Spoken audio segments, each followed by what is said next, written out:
Hello once again and welcome to another edition of the I'm Always Right Sports Podcast. I am your host as always, the Mouth of Michigan, Ramadika. With me as always, my co-host, the Merc Zone, Mike Merkel. I'm always here. And our resident NBA insider, the man, Kyle Budznowski. Kyle, how we doing? I'm good. Good? You're not going to ask me how I am? No. You we already know what you're doing. Yeah. I know. Don't tell me. Don't remind me. Anyway, we have so much to go over, guys. We're talking NBA playoffs. We're talking the Pistons and that abysmal performance against the Bucks. We're talking the NBA playoffs as a whole, who we like, who we don't like, some of these upcoming matchups. We've got a ton of NFL draft talk coming up at post-draft. We're talking a little bit AEW/WWE and some of the talent acquisitions that are happening across the board. Lots of good stuff coming on. We got Kyle here for the first half of the episode, so we're going to jump right in to the NBA playoffs. First off, the Pistons losing to the Bucks, right? I would say games 1 and 2, complete disaster. Game 3 started out okay. Game 4, I thought, up until about the fourth quarter, they gave it a hell of a chance, and then the Bucks were inevitable, basically, at that point. Just first off, guys, Kyle, I'm going to start with you. Give me your thoughts on how the Pistons played against the Bucks. Anything that you noticed? Do you think that there should have been, they should have at least won a game? Should there have been anything different that you would have changed from a game plan perspective, even? Watching those 4 games, I made your eyes bleed? Well, of course, but did you expect anything else? You always hope for a win, but as you saw, maybe it was the LA Clippers, kind of you hoped a little fight, maybe you thought they had a chance, but in the end, Giannis, if he gets in the paint, it's over, and that was pretty much a series, essentially. Right. And they were just game 1, game through 4, is just and then it's maybe we can win a game, and then no. So I guess you could hope for maybe a game, but like you said, the Bucks were inevitable. I mean, I think I liked what Luke Kennard brought. I think he's gonna be. I thought Blake played pretty well too in the 2 games. That's that's the problem too, though, right? Is that Blake was out for game 1 and game 2, so your best player, your best passer, your best overall player is out, and Drummond's useless without him for the most part. Yeah. So I mean, he helps open up everything. Mike, same question. I mean, what'd you like? What didn't you like from them? I mean, we get it. It was a dumpster fire of a series, right? But I do think that going in, I do think there was a little bit of an expectation, not high, clearly, for them to at least win a game. I don't feel like that was too big of an ask. It wasn't, but at the same time, I think if you don't have Blake for all those, it's almost it's an impossible task. No, not to win, but I would have liked to see them win game 4. No, I know, but you're looking at I wish. I agree. I realized I just found this out while watching basketball and watching the Pistons all year that I absolutely hate Andre Drummond. I hate Andre Drummond, and I hate Ish Smith with a passion. I'm so glad he's gone next year. Yeah. Oh, I'm so happy. Andre Drummond is the Russell Westbrook of this team, where his double-double stat looks really good. It means nothing. But it means absolutely nothing because the impact that he has into it does absolutely nothing to us. You can have 15 and 15 and It doesn't do anything. It didn't really impact you because you have 12 defensive rebounds. Good job. Right. And now if you have 12 offensive rebounds and they acute to 36 points because they're all 3-pointers, then you actually did stuff. Right. But they account for literally nothing. Blake Griffin not being there for the first 2 games. Game 1 would have been the same. It would have been a 30-point blowout no matter what. Correct. Game 2, I think it would have been a little more of a fight. And then since he's in that series, you can game plan more with him for game 3 and 4 because he kind of went in blind. He was hampered clearly too. Yeah. I mean, you could see him limping up and down. But he was going into game 3 and 4 almost blind because he didn't really know what to expect. Almost, I think game 1 and 2, if he was supposed to be there, was the feeling out process, and game 3 or 4 would have been all right. Now let's go try and win one. Right. But he wasn't there for those, so I think that's where the big downfall came.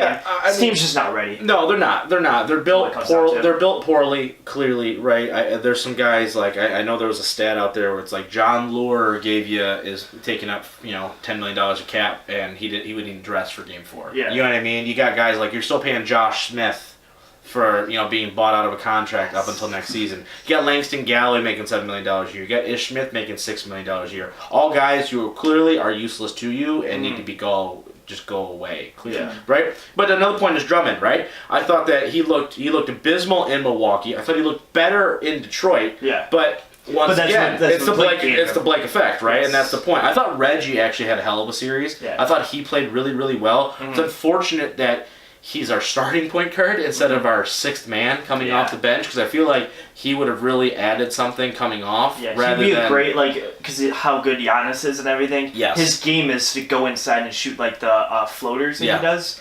And I think his game would be better when Giannis is on the bench. Right. And he's just against backups. I think he has 16 to 20 points off the bench if he's playing their backups. Right, exactly. But with the starting lineup, he's not good enough to get past Giannis and right. I think he had 26 or something guys. like that in the last game. But once again, though, it's you're the starting point guard, and you need production for some people. And that's another thing I noticed too. The Bucks bench is just so deep. It's so deep. You know, I mean, when you've got guys like Mirotic and Ilyasova, just to name, coming off the bench, where those are big guys who can stretch the floor, shoot the three. I mean, it's just one. And then we got, who do we got coming off the bench, really? You know what I mean? You got Galloway, Bruce Brown. Bruce Brown starts. Oh, yeah, and that's the sad part, is he's a starter, right? Yeah. And you've got Greg Robinson, who's just terrible. Yeah. It's just, you could definitely see the gap, right, in production. Are you happy, at least, are we excited for the future of this team, or is it just completely like, this is where it's going to be? I mean, what do they need to do? Cap situation notwithstanding, because there's only so much you can do about that, right? But, what are you looking for maybe in the draft or something else to where you can say, okay, what's the next step for this team to get to a place where we can at least compete in the series? Kyle, do you have anything on that? Do I have anything on that? I do. I feel like they need to draft a real, they don't need another big man. They need a small, not like I wouldn't say a backup to Reggie, because you want someone that's better than Reggie. Yeah. Because you don't want Reggie as your starter. Right. But I feel like, and he's off contract too after this. Anyway. But I feel like a shooting guard, a good point guard would actually heavily work for this team, especially if we get Blake back, we have Andre. I feel like that could work.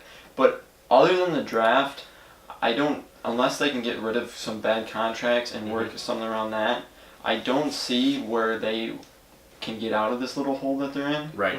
So unless they can find a way to not draft awful, For sure. I mean, maybe. I think the big step was, I think something that we're seeing that I was happy to see, we talked about it on the show, was not trading for Mike Conley and giving away that first round pick, right? Giving away a Luke Kennard, because I think Luke Kennard's going to be a starter next year. Yeah. And, definitely. And I think that I like Kyle's opinion of getting a solid point guard, an actual point guard, right? Even if Reggie's your starter, right, for next year, Ish Smith needs to go away. Yeah. Because the production halts when he is on the floor because he doesn't pass. He never passes the ball. Correct. It drives me nuts. It makes me want to hurt myself. So, Mike, same question to you. What are you thinking? What do you see? What is the next step for this team to get underneath this kind of break through this glass ceiling? It's a rough. I mean, it's not going to happen all next year, right? right? That's a glass ceiling that you're just never going to get out of. But they need a true small forward is what they need, I think.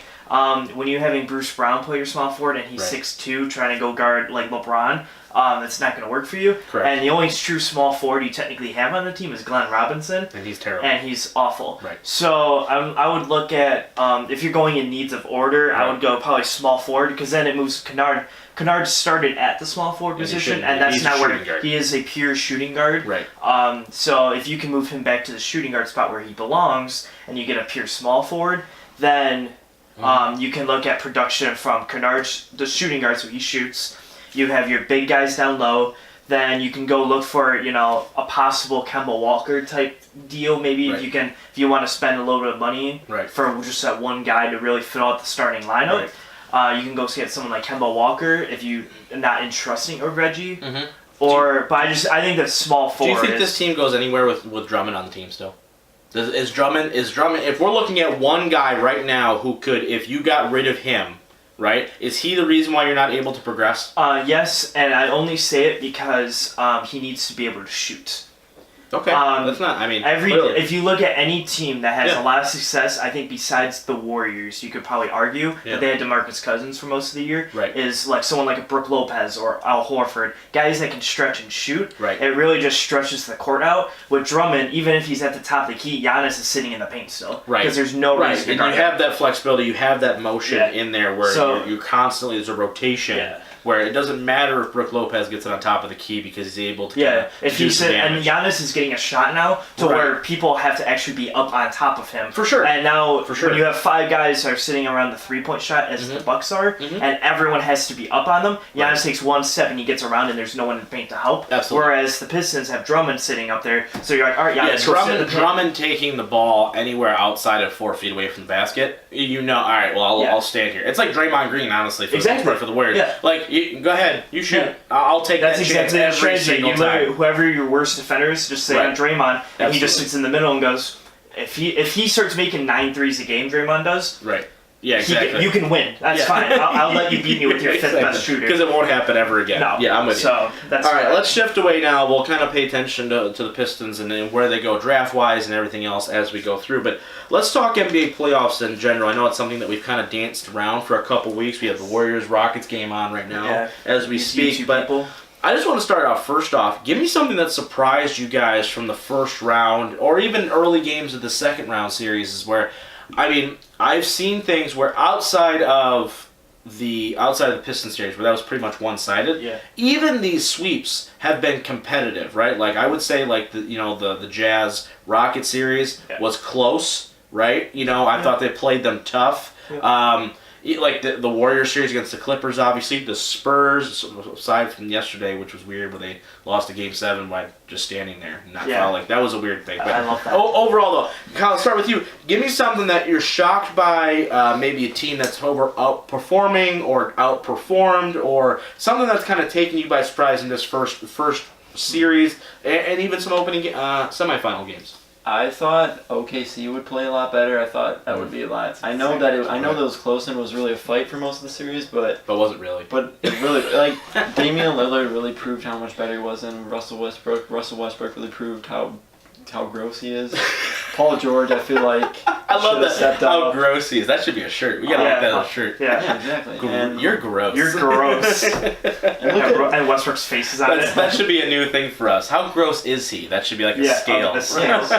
from 0 to Russell Westbrook. Oh my. Oh, yikes. Jeez. So where's Paul George on it then? Like, is he past? Yeah, that's amazing because Paul George was like in the MVP conversation for a second. I'm like, dude, they're the 6th seed or something crazy. I'm like, they're not anything. Mike, same question to you, right? What are you kind of on the same bandwagon? Because I agree with you, Westbrook. But I've said that from a long time now that Westbrook can't shoot, so I'll let him take 55 shots a game. He'll do it anyway, whether I let him or not. So I might as well just let him. That's the problem with OKC is they have everyone that can spread the court. Russell Westbrook can't shoot. Yeah. That's the main theorem behind everyone's downfall is there's that one guy who can't shoot, and that's why the Warriors don't have that guy. But for me personally, I was very impressed with the Brooklyn Nets performance. Absolutely. Every single game except the last one because they lost by like 40 in the last one. But they came out and shocked by winning game 1. Right. Like pretty convincingly. In Philly. And then they lost like 4 in a row, but they looked very good. And I think they're about a piece or two away from actually being like conference final. Well, D'Angelo Russell played a hell of a series. Oh, yeah. He played a heck of a series. I mean, they changed his scenery. That trade, looking back now, Brooklyn's all smiles right now. You know what absolutely. I mean? They could not be more happy. I agree with you. I thought Brooklyn was great. I have a question on here as who's going to roll through the finals, but I'm going to change that. What's a team right now that should be most afraid? Most afraid? Meaning, like, that whoever survived, right, the remaining teams as of this recording, right, who do you think, based off of their round 1 performance, should be like, whew, we were lucky, and you don't know if they can make a run now, right? Because theoretically, everybody left should be able to make a run, right, at a championship. You look at everybody that's left, everybody theoretically has enough talent to win a championship. So, Kyle, I'm going to start with you. Give me a team that you're like, whew, you were really close. Like, I don't know. If you play like that again against any other team, you're losing that series. I don't know if me and Mike were thinking the same thing, but He's got 2, so there's no way. Well, okay, well, one of them. Maybe. But right now, I'm saying the Nuggets are a fake team. Yeah. I'm saying that they will most likely lose. And who are they playing? Portland? They will be playing Portland. Yeah, I think so. Yeah, because of the 2 seed, right? The Nuggets are the 2 seed. Yeah. I feel like they'll lose to Portland. I think so too. Yeah, I do too. They shouldn't have went to 7 if they're really that good.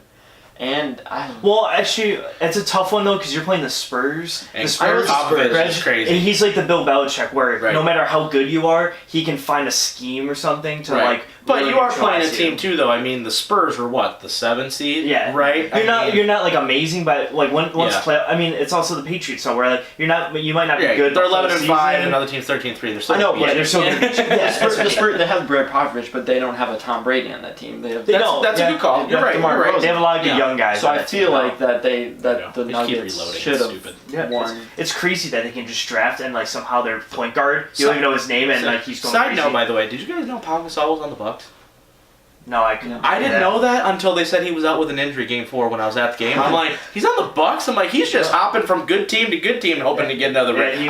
Side note, I just brought up. We're talking about big guys. You got the Nuggets. I'm totally in agreement. Mike, I same question. agree with that. Here's my team, the Sixers. Yeah, 'Cause that's I was- the one I thought you were gonna go Because with. Yep. you have probably the best starting 5 in the entire NBA, especially that's left. Right. And Because you're all healthy. yeah, and everyone's healthy and everything, and the Brooklyn Nets gave you quite a bit of a challenge. Well, doesn't that kind of speak to our point, though, is that you have one guy on that team that can't shoot. Yes, And Ben Simmons. Right? I mean, Don't guard him. Right. I mean, his game is very similar to LeBron's, you know? Yes. Or, you know, it's like you're looking at him and you're like, Precisely, I mean, you know, even similar body type to a certain degree. Well, I guess know? if you want to compare early LeBron to Yeah. like LeBron early For couldn't sure. really shoot. So Right, exactly. at the point of their careers, Right. absolutely. Yeah. So I think you're absolutely right, though. You know, you went all in. You got Tobias Harris. Yeah. You've got Jimmy Butler. I mean, you've got all these guys.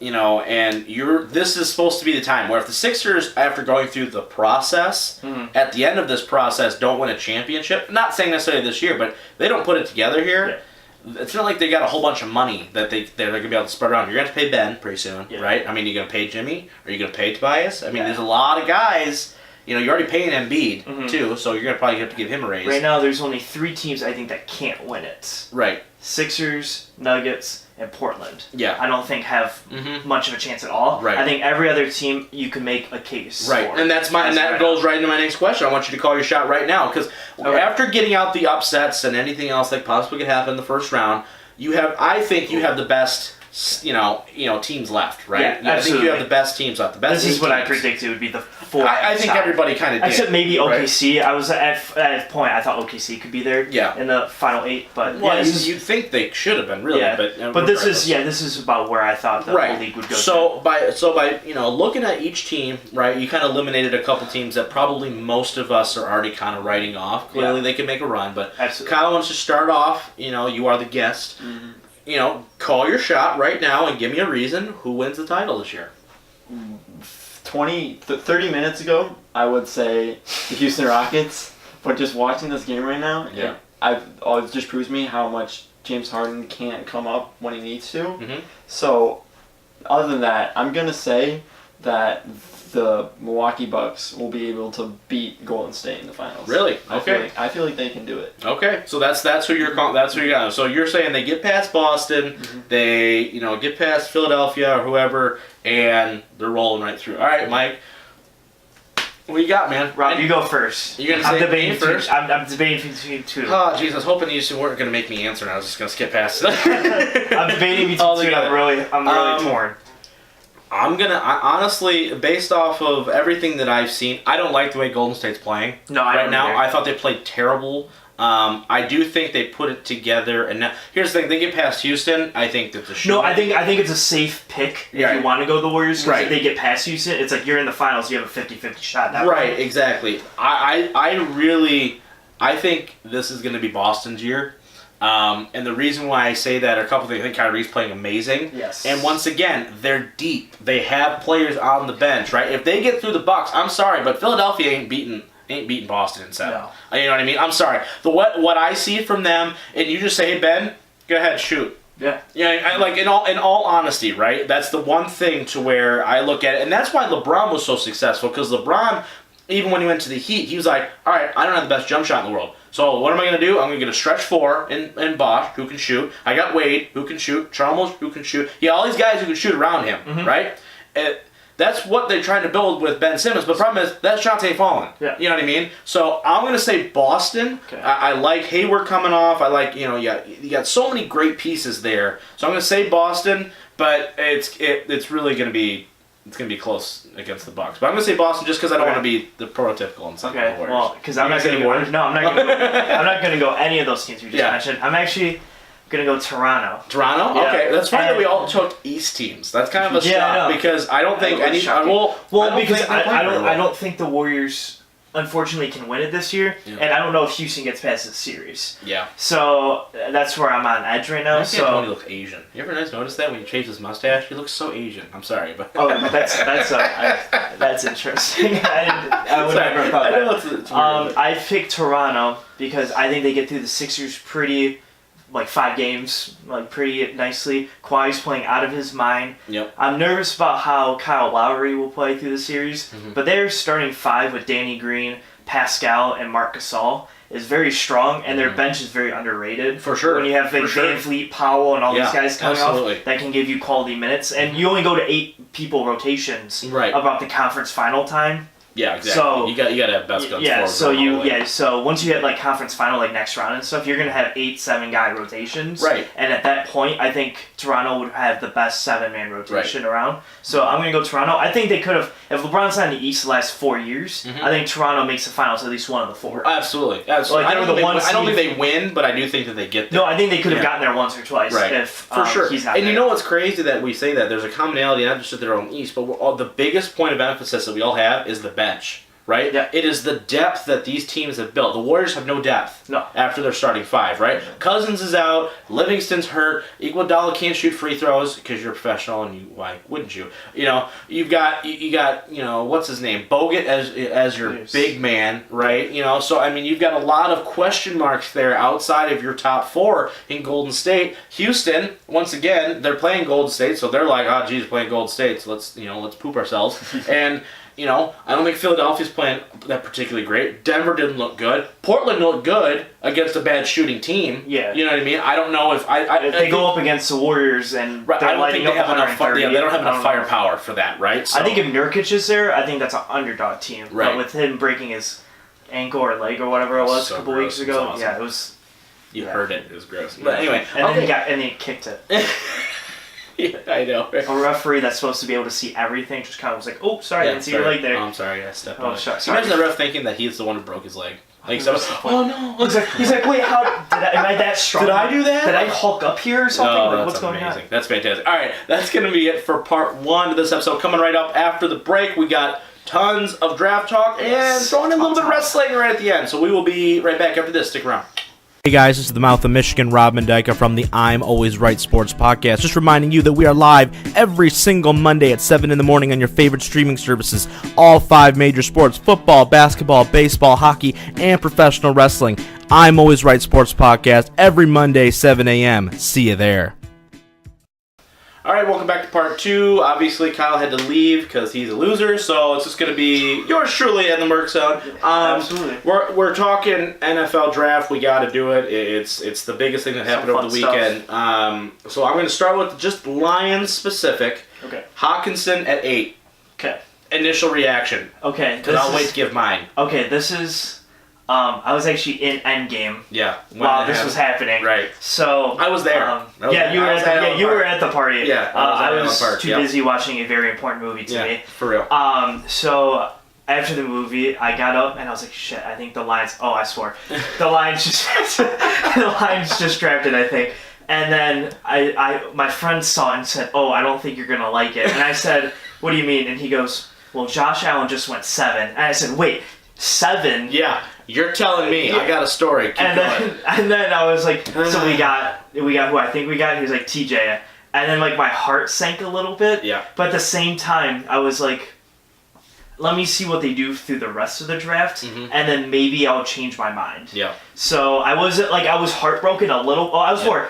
I'm gonna throw this out there right now. Jacksonville, you're my least favorite football team on the planet. Oh my gosh, I know. So listen. And Raiders, you moved up to number 5. Yeah. Really quick. Right. So here's the deal, right? I'm there. We're at the draft party, right? Okay. Me and my dad, right? We're there. 4 comes and they take Farrell, and I almost faint because I'm so happy. And then it's like, okay, 5 Tampa goes, Devin White. I'm like, yes. 6 comes, they take Daniel Jones, and I'm like, yes, they Giantsed it up. Awesome. 7 comes, I'm like, they got to take a tackle. They got it to go offense. And then they take Josh Allen, and I am just devastated. I was too. And then I'm like, okay, it's okay. We're going to get Ed Oliver. No, I'm going to take TJ Hawkinson. But as mad and as pissed off as I was initially, a couple of buddies of mine, shout out to Mr. Eric Baldwin, talked me off. He's my boss, but he talked me off the ledge a little bit. After going through it and looking at what they did, I'm not as mad about it. No, same. I'm not as mad about it. Give me your thoughts. I had anxiety in the day 3, though. Yeah. Thoughts on the rest of the draft, because I know there's some people that are upset with taking a linebacker in the 2nd round, especially him, and I was like, and I'll admit it, with Lions fans, sure, I didn't know how this guy was. When they took him, I went, who? You're saying. Right? So, and then third round, I go, who?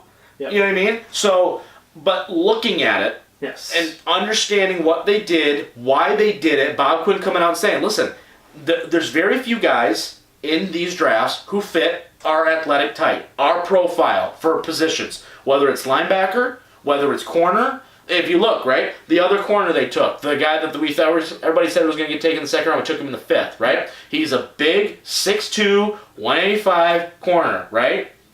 This linebacker, dude, is a bigger guy than most at inside linebacker, right? This safety is a bigger guy than at linebacker, right? So just going through it, right? T.J. Hawkinson the 1st, Jelani Tavai, inside linebacker from Hawaii the 2nd round, Will Harris, the safety from Boston College, Austin Bryant, the defensive end from Clemson, Amani Arurie, you're not good enough for me to pronounce your last name yet.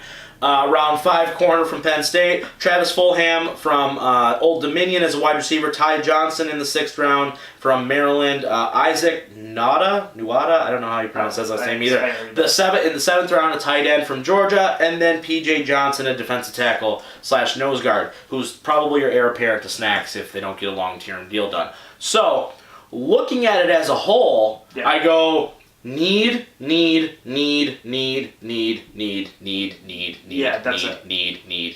right? Yeah. They let the board fall to them, right? They made one trade up early to get Will Harris, traded back later on in the 6th, or I think in the 5th actually. Still picked up Austin Bryant, who had high production. And that's another thing too, high production guys. Yeah. Every single one of these guys that got drafted was a high production guy. They play a full season, they're high production. Now, obviously, Tavai was hurt in the senior season, but so I think that's why he was a little bit off the radar for a lot of people. But every single one of these guys, high production, high character guys. Yeah. There was talks, apparently, Patricia came out and said that the Tavai, the linebacker, the Patriots were absolutely in love with. Patriots and Philadelphia, and they both were going to take him in the 2nd round if they didn't take him. Right. So that's why they had to secure it almost. And they're like, because New England traded up 2 picks behind us and try to get him, and took a corner instead, right? So I think that was a very good pick. If these other teams are seeing him as this good, maybe he is that good. I haven't watched any of him. No, like I said, no idea who he was. I had no idea. Here's my day 3. I was stressed. Yeah. Because I was here at 12 o'clock watching the entire draft. Right. Just to see who we would get. And I'm sitting and I'm watching it, and our 4th round pick comes up, and that corner was there. And I was like, I know. he's projected, that's what I thought too. Projected in the 2nd round. I'm like, there's no way we don't take him right now. Right. And then they go, Austin Bryant. Yeah. And I literally went, no way we just took a defensive end instead of this corner that we did. Right, exactly. And so from that point all the way until we picked him in the 5th, he was the number 1 guy on Mel Kiper's board. Number one, every single time someone was picking. Yeah. And the picks were going, and he wasn't getting taken. And then finally. And then 3 picks before him, I was like, wait, was that the plan the whole time? Was it hope just wait that he was there? Well, and that's what Quinn said, right? He's like, we could have taken him in the 4th. We had him high enough graded, but Bryant edged him out a little bit, and they just stayed true to the board. Yeah. You know what I mean? And I literally sat there and I went, that's probably one of the bigger steals the Lions have gotten that I can remember in a couple years. And that's the thing, right? And you look at it, once again, high production, high character guys, right? That's what Bob Quinn, and you know what's funny, and shout out to Eric once again, because we had a massive, he talked me off the ledge big time about the Hawkinson thing, but if we look at this team now, right? Name 5 guys that were here before Bob Quinn. Give me 5 guys that were here since Caldwell got fired. Yeah, no, it's like You know what I mean? No, Like Stafford, Slay, Diggs. Yeah. You know what I mean? Like, yeah, you know, right. like, you know, they went through almost.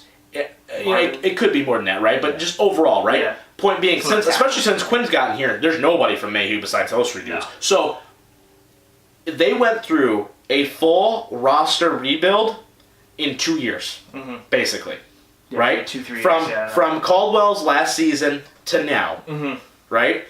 This roster is almost completely overhauled with Patricia, Bob Quinn guys, and right? looks better than ever. Right. You have more depth than you've ever had at almost every position, with the exception of guard. I know people are mad they didn't take an interior offensive lineman, but I'm pretty sure Tyrell Crosby is going to be your starting right guard, so calm it down.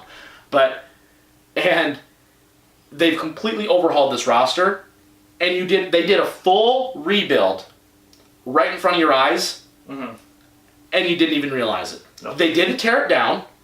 They just went, we're going to go upgrade, and we're going to upgrade, and they just siloed positions. Yeah. They took 2 years ago when they took Jared Davis, we're going to silo the linebacker spot, right? Going to take the best linebacker we have. Bam, put him in there, right? Best tight end on the board. We're going to take him here, right? Shoot. They took the best offensive lineman they thought at the pick that they had, right? Quentin Nelson obviously notwithstanding, but the best offensive lineman they had drafted or they had graded. Yep, we're going to take him. Yeah. You know what I mean? And I think the reason they went away from Ed Oliver at the end of the day was tight end was more needed than Ed Oliver. For sure. And for sure. You have multiple, especially with getting Austin Bryant in the fourth now, you have a lot more depth in the D-line than you did in the tight end. Of course. And that's exactly, like, Ed Oliver would be great, but Hawkinson is probably going to be a big game changer. The biggest reason why I was so anti-Hawkinson at 8, that was my contingent. It was not that I didn't like the player. It's because tight end is like yes. It's like that position. It's like, oh, thanks for giving me that, but like, it's not really a need. Yes, really. and that's the thing. And it's not that I didn't understand it, but you signed Jesse James, so I'm like, okay, that's your tight end 1. You'll draft 1, cool, but not at 8. That was my only qualm about it. I was like, man, if you could trade down to like 12, you know what I mean? I'll say this though. I think this whole entire draft was probably about the second, maybe third best case scenario for the draft. I think if you would have gotten Josh Allen at 8, they would have taken him clearly. Irv Smith probably would have been to us in the second round because Minnesota took him 7 picks after us. I think that's probably your best one too that you probably could have predicted and wanted. Right. But after that, I think there's nothing else that you really could have done that would have been as helpful to the team as what you did in this draft. Well, and you know what's amazing too is you look at this draft and you look at everybody that just got drafted. I don't think a pick gets cut. Honestly, like I think this Nada dude beats out Michael Roberts for the third tight end spot because he can play H-back. Probably. You know what I mean? Like I don't see the wide receiver depth, right? Who the hell you got after Amendola? You know what I mean? Yeah, I mean Powell's there. He'll play a slot, but I think the new guy they draft is going to be Marvin Jones 2.0. Right, exactly. And Kenny Galladay. And you probably keep 5 receivers, more than likely, right? So I don't think there's a guy that gets cut. Maybe the running back. I was going to say maybe the running back. That's the only one I'm kind of like, eh. But if he beats out Zenner, or but Zenner plays special teams, so this dude can play special teams, right? Yeah. Maybe Theo gets cut. Maybe Theo gets traded, right? Yeah. There's a lot of options. But I'm just saying, looking at this, you've got out of the 9 picks or whatever that you had, 7, 8 of them are going to be on the team this year and contributing more than likely in some fashion. That's impressive. I'm sorry, but like this Tavai guy's going to probably come in and start next to Jared Davis. I just think that's what's going to happen. Yeah. They say everyone starts at the bottom of the depth chart. Well, Hawkinson's your best tight end already. Yeah. Day 1, he's your best tight end. But now, like Stafford didn't have to fight for that starting spot. Yeah, he's there. Yeah, exactly. There's certain guys you're just like, he's gonna start. You know what I mean? You're not gonna let him. But I mean, probably this Will Harris guy is going to be your third safety, right? Tavon Wilson's is going to hope that they don't cut him. You know what I mean? Tavon Wilson's just a depth player at that point. Right, exactly. So you're looking at all these things. Tracy Walker last year was out of nowhere. He's your starting free safety this year. They've completely overhauled the roster, guys, and we didn't even realize it until now. Yeah. You know what I mean? It's actually your corner depth. Right. From last year, it was Slay and nobody. To now you have five actually good corners. Right. Sitting there. Like that. Yeah. It's actually crazy when you think about it. And Tabor's the worst one. That's, you know what I mean? Like, if you're really looking at it, that's the best. You're starting corners I can't even Slay, the Penn State guy probably, or the other guy we picked up in free agency, and Justin Coleman. Right. With Diggs coming down in like a dime set. Yeah, like another slot. Right. Like isn't that crazy though? All of a sudden now it's like, oh geez, we actually have like some rotational guys where you know if Slay goes down, our whole secondary is not completely shot down. Defensive linemen that you can trust to actually rush faster and get there. Right. Exactly. And cap space still. And top 10 cap space still. Still. Right? So it's like it's when you look at this roster now and you just go, holy crap. You know what I mean? It's kind of weird. One more thing, just before we kind of move on to the draft as a whole, real quick. Where do they stand now? In just the North or in general? The North. How close are they to competing again for a division championship? Because I think we're both in agreement that we really need to start seeing the fruits of this labor now. Yeah. You know what I mean? So I don't know if NFC North title is in the cards specifically this year, but damn, they better be in the contention for it by the end. I would like to say probably not this season, the season after. Yeah. I think their offensive line needs a little bit more help. I agree with that. Not a lot more, but like when you got guys like Khalil Mack coming at you and stuff like that, or all of Minnesota's D line coming at you, that's a very tough noodle to ask for these linemen right now. Right. So getting an extra guard or an extra center or an extra tackle to help rotationalize and or just to start, that's a little better. I'm interested to see after training camp and stuff, after cuts go, some veteran guys get released, right? I would be really not surprised to see them go after a veteran presence on the offensive line. There's a very possible. I thought that center from Alabama, he was sitting there in like the 4th or 5th round. Right. I thought Hugh was going to be a very probable option for us. Right. And just move him guard or move Glasgow to guard or something. Yeah. But yeah, overall, I think the Bears are a little bit better than us. But I don't know if that was just like the first year of the new everything. You got Khalil and everything. Right. I don't know if there's going to be any downfall from that. Packers just have Aaron Rodgers still, so I don't know how good they will be. They draft a lot. Rashawn Gary is like my worst favorite. Is like the most hated guy I have now. I didn't want you in the draft, and now you went to the Packers. I'm like, oh, I hate you forever. With a new coach, I don't know how the Packers will be. Eat them alive. And the Vikings, they're good, but I think they're splittable. Yeah, I agree. We can split them. I agree. And that's all we ask for is that you split. Yeah, I just want to kind of get your thoughts, right? Because, obviously, all these guys could suck, and it's, but just looking at it on paper, you go, okay, there's some pieces here now where it's like, holy crap, really need Stafford to play well this year. All right, let's shift. Let's go broad with it for a second here. Let's just talk the draft as a whole. I love the draft. We talk about it all the time, specifically because I love it, so that's why we do it. So, but give me a surprise for you. Was there one guy or a pick or a team what they did, something where you just go, holy crap, they can't believe they did that. There was a few in the first round. There's about 3 teams, 2 more of like I was mad almost that they did it, and one was like a shock that like they really got a steal. Right. The Redskins stole the first round. I think almost easily stole the first round. They didn't have to trade up. They didn't have to trade up. They wanted. They didn't have to trade up. Got Haskins, and then they got Montez Sweat 26. Yeah. I think that was probably the best move in the draft. Yeah. Best case scenario. Best case, sure. Yeah. They got their elite pass rusher, and they got their quarterback for the next 10, 12 years or whatever. Absolutely. So I think they really won it. Yeah. The Giants, who knows what they're doing?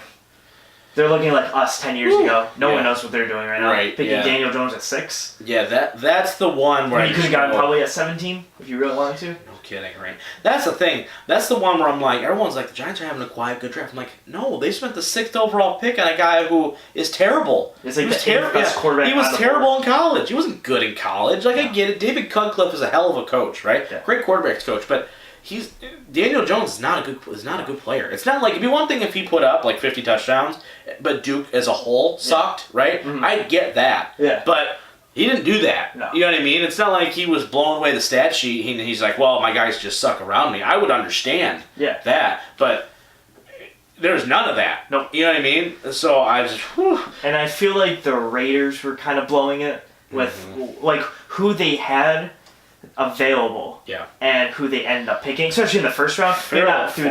Farrell at 4, Josh Jacobs at the 21 spot. Josh I know they love him. Loved him. And I just thought that was so weird. Ooh, a big winner, Seattle really won this draft. I was so happy when they got DK. Yeah. And they got one other guy in the second round I was like in love with too.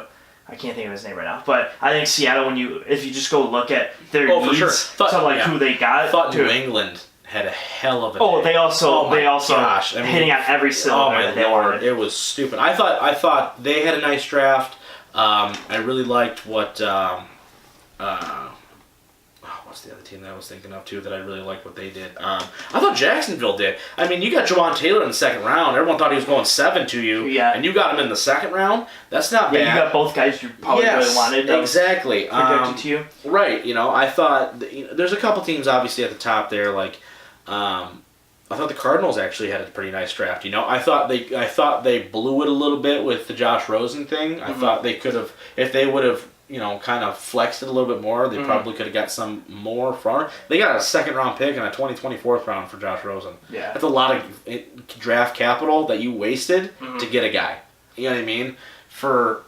I think a threat this year to look out for, the Colts. Yeah. Did you see what they got? Paris Campbell now. I know. I was really bummed out. Yeah, but that is the most wild. Like now you're looking at Ty, Eric Ebron, Paris Campbell, and you got Andrew Luck and all those guys. Like. Good luck, defensive backs. Yeah, for that. No kidding. For that You're division. telling me. I know it was a rough go. Yeah, and they have Funchess too. Yeah, and they have Funchess. Yeah, so it's like you just look at it. I agree. I thought it's funny. I thought the Browns had a nice draft. Oh, got Greedy second. I know. So there's some guys that fell. I thought Denver had a nice draft. Were you initially mad when they didn't pick Greedy second? Yeah, I was pissed. I was pissed when they didn't take Campbell in the third when they traded up. Well, what's funny about the second round pick is the guy went up there with the hat. So I was like, oh, it's somebody in the green room. So I'm like, we're going to take Grady Williams in the second round. This is going to be awesome. Massive steal. No. Yeah. Linebacker I've never heard of. That was bad. That's exactly what you're just killing me, Steelers getting Bush and Long. Yeah, jeez. Yeah, no kidding. I thought they got better immediately. Give me a loser. Is there one team where you just thought, let's take the Giants out of it for a second? I was going to say, picking Daniel Jones. Yeah, right. Give me a team that you're just like, what the heck are they doing? Because I got a couple that I was a little confused by more than anything. But is there a team that you felt like just swing and a miss on that? Like, for whatever reason. Whether it's their first round, whether it's their fifth or something. What have you? Like, is there a team where you're just like, I don't get it. I just in general didn't like how the Raiders drafted. I just like they had these positions almost filled, and they just like picked another guy that like would just be a backup to them almost. Right. I was like, I get Marshawn retired or whatever recently, so getting him was good, but like it was just like you really need another defensive end. Like you just traded Khalil Mack, and now you're just gonna get a worse type of player from that. Like I didn't understand that. Farrell's not a stand-up guy anyway. He puts his hand on the ground. He ain't coming off the edge. That's why Josh Allen's like, oh, that's the pick. But I didn't really. Atlanta was a team that kind of confused me a little bit just because of the reach at tackle in the first round. I understood the Bradbury pick, but I didn't understand the McGarry or McGrady or whatever his name is. I thought there was a couple teams in the later part of that draft. That's why New England is so smart because I thought they reached for some offensive and defensive linemen where I was like, man, these guys are going really high compared to where they were projected, and more so, like, some of these guys are going, like, I've never even heard of some of these dudes, and as many mock drafts as we go through, it's like, really? Like, there's some smaller school guys going, I didn't really understand it. I don't really understand the vision for the 49ers, I'm going to be honest. I don't know where they're going. The Bosa pick I get, right? That's regardless, but I mean, at some point, you're going to have to do other things. Like, your secondary is still not very good, right? I mean, I know you have Sherman, but, that there's only so much time for a 30-year-old corner to be good. I don't know anybody else truly. Your offense is okay. Anything of any sort of, it's just kind of like, I don't really understand what the Niners are doing. Yeah. The Ravens, I think, did pretty well. I thought the Ravens had a nice draft. Getting Hollywood Brown, and then they got that other speedy receiver. They just kind of put a lot of speed out there for Lamar. Yeah, because Lamar's not accurate, but just go. Just throw it up there and he'll go under it. Exactly, absolutely. A couple linemen and stuff. That was good. I thought the Packers going heavy defense like that. I thought it was smart. I was a little surprised they didn't try to address the wide receiver / tight end position more. Just because you think, okay, Aaron Rodgers is kind of, he's 35. Yeah. Now it's kind of the time where you're going to do it. Mm-hmm. And I understand you want to give him a supporting cast, but at the same time, offensively, your receivers, you don't have Randall Cobb anymore. Ooh, that's not really a factor. Yeah. But point being, Equanius St. Brown is your number one receiver right now? You know who actually may have underrated, really, really won this draft that we haven't even said yet? Yeah. Denver.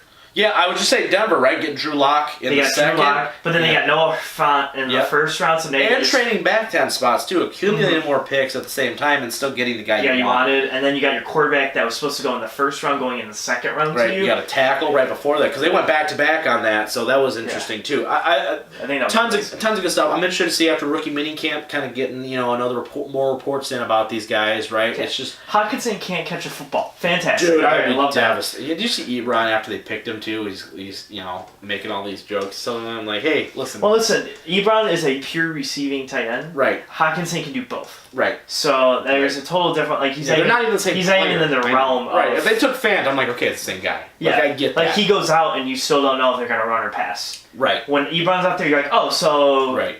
Dime package now, guys. Yeah, exactly. That's the thing. I wish we played the Colts this year. But, all right, let's shift now from the draft talk. Oh, no, I do. I want it bad. You know those receivers will light us on fire. Now, why do you think we drafted Justin Coleman, bro? Okay. Funches? Funches will drop the passes. I'm good with that. Man. Oh, okay. I think you only got a 1-year deal. Yeah. Sure. Jared Davis will just be like, oh, there you go, Ebron. Yeah. Forgot to guard you again. Shut up. Okay. Anyway, cool. But let's shift now. Let's shift now from the draft to our last topic of the episode. I want to talk this AEW WWE talent kind of war that we're going on. So many of these WWE superstars now are now all of a sudden disgruntled. It's amazing what happens when a new company offers options, right? Outside of TNA. It's amazing. Where there's some, Luke Harper, Sasha Banks, even the Revival, before they got the tag titles, were complaining and wanted to quit. Goldust is gone. He's in AEW now doing that whole thing. Dean Ambrose is gone.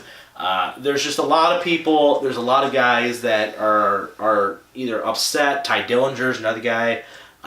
Where they're not happy with their position anymore. They think they can go do it, somewhere else, whether that's AEW or not. But Mike, I want to ask you first, more than anything, is this influx of frustration from talent being not only publicized but also being actioned upon a direct correlation to AEW being around? Like, if AEW didn't exist, do you think that we'd be hearing Sasha Banks complain up a storm like she is right now? Not and wanting to be gone. I think that is the problem with WWE is going to have for forever now with AEW here is you're not going to complain when you can't do anything about it almost. Right. Like if you're sitting there and you're like, I'm getting underpaid or they're not using me right or something, but your options go to Ring of Honor where, like, no offense, like Ring of Honor might be better product as a whole, but like not as many people watch it. You're not getting paid the same WrestleMania's 90,000 people or whatever, and their biggest show is 10,000 at most or something. Exactly. You're not getting paid the amount that you want probably if you're Sasha Banks or a bigger name going there and stuff. So when that was your other option, you're like, well, I'm not going to leave WWE and like being a champion and being great here, just go to there. But now with AEW coming up and actually, maybe it could be like a WCW almost rival to the WWE. Now you're looking, I mean, this might be a better option for me because if they use me and I'm going to be a champion there for a year, I'd rather be a champion there for a year than be the loser over here. Right. No, for sure. And this is something that we've just seen. It's been a really heavy influx, so I just thought we'd kind of bring it up and kind of, hash it out a little bit. WWE said they kind of plan on shaking things up creatively a little bit. They've said it how many times? Literally about 100 times every year. Do you see that happening, number one? And two, is there, once again, WWE clearly seems distraught about AEW even existing, right? Triple H, I know, made some jokes about it at the Hall of Fame, but the reality of the situation is that if they go prime time, even if it's not head-to-head against WWE, it's head-to-head. You know what I mean? It's definitely head-to-head. So... Well, people that take their day off of work or whatever, spend a night that want to watch wrestling won't do it on Mondays anymore. Won't do it Fridays. They'll just be like, all right, Tuesday is my wrestling day. Right. And then we can go hang out Monday, or we can do something on Friday night now. Right. Like I'm not even gonna worry about it anymore. I think that's what I said in one of our first shows was once they start, it's almost gonna be like instead of just 100% focus, like you're just complaining about it, but instead of just complaining about it on Twitter, and some people are like, at least you're talking about it. Right. People are just gonna stop talking about it because they're not gonna watch it. They're just gonna be like, all right, I'm going to turn this off. I'm going to watch Monday Night Football instead. And Tuesday, when there's nothing else on, I'll watch AEW. Right. And that will be the problem is no one's going to be talking about it anymore, and that's going to be their biggest problem then. Do you think that AEW is going, and I know Chris Jericho has come out and said, like, there's not all the WWE talent, we don't want all of them, but to a certain extent, do you think that AEW is going to fall into the trap that TNA did, where TNA basically at one point was just everybody from WWE, you can come on in. You know what I mean? And rule the roost, right? You name them, they were there. So, do you worry about them signing these guys? Because TNA started out where it's the best of the independents, right? Yeah. A few big-name stars, the rest of them, independent guys, will build up on their own, right? I actually don't think they're going to go all in on WWE. Yeah. I think they're going to build the foundation on independent guys. Mm-hmm. But I think the attraction then will be if you do get like a Dean Ambrose or Sasha Banks, you can almost advertise it like, former WWE superstar Dean Ambrose is going to be at the show. And then that's going to get all the WWE fans to start watching AEW. Right. I don't think it's going to be as intense as the whole card is going to be based on WWE guys. Right. I think you're going to have a lot of the independent guys, and then your main event's going to be Dean Ambrose versus Hangman Page. Right. Where you're like, here's the big attraction. You got WWE versus AEW in this match here. Right. What are you going to do? Or Sasha Banks versus Britt Baker or something. Right. You got WWE versus AEW. You can have like these storylines going there. Mm-hmm. I think it's just going to be very interesting to see because I think that, TNA did a great job in the very beginning where they were selective, right? Where like when Christian came to TNA, it was a big deal, right? Christian went to TNA like, oh crap, and then he became world champion. Yeah, Jeff Hardy going there. Right, exactly. So I think that's something that they definitely need to be wary of. And I think Jericho being there helps because it's like, Jericho, but you don't need it. Yeah. You know what I mean? So I'm hoping that they don't fall into the same trap where it's just a whole bunch of WWE cast-offs or old guys. Yeah, I'm only nervous about the product of AEW as a whole because the people like the Young Bucks, Cody to a certain extent, and like the guys that are behind the show, Kenny Omega and stuff, have never ran a show. It was 2 hours weekly. Right. Like their Ring of Honor stuff is taped a month in advance. Right. And they air only an hour every week or whatever. Yep. Now you're going to be on prime time 2 hours a week.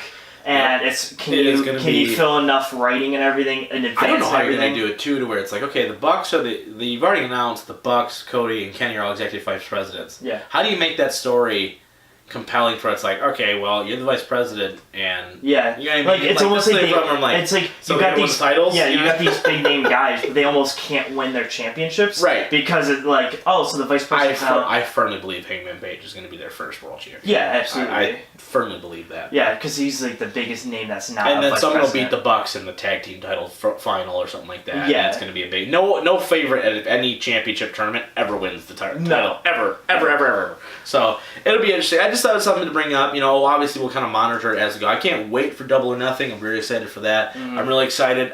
Next week, we're going to talk NWA. They had a big show this past weekend that we're going to talk about next week. Also, just so you guys are aware, we have our first ever I'm Always Right interview scheduled for next week's show.